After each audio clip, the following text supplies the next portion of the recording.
પાર્ટીના નેતા ઈસુદાન ગઢવીએ સુરેન્દ્રનગરના કોંઢ ગામે ખેડૂતો પર થયેલી પોલીસ કાર્યવાહીને અસહનીય ગણાવી. સરકાર અને કંપનીઓ પર તેમણે આકરા પ્રહારો પણ કર્યા. તેમણે આરોપ લગાવ્યો કે પવનચક્કી પ્રોજેક્ટમાં કંપનીઓ સાથે નેતાઓ અને અધિકારીઓ કમાણી કરી રહ્યા છે, જ્યારે ખેડૂતોને યોગ્ય વળતર પણ મળતું નથી.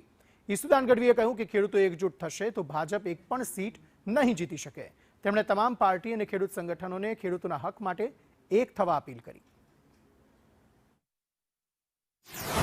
સુરેન્દ્રનગરના કોંઢ ગામે જે રીતે ખેડૂતો ઉપર પોલીસે બળજબરી કરી છે, અત્યાચાર કર્યા છે, એ ખરેખર અસહનીય છે. એ ખેડૂતના પુત્ર તરીકે મારાથી એ સીન દ્રશ્યો જોવાતા નથી.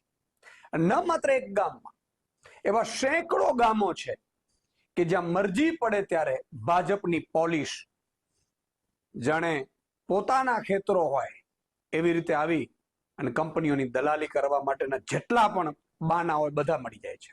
તમે સંપાદન કરો એનો વાંધો નથી.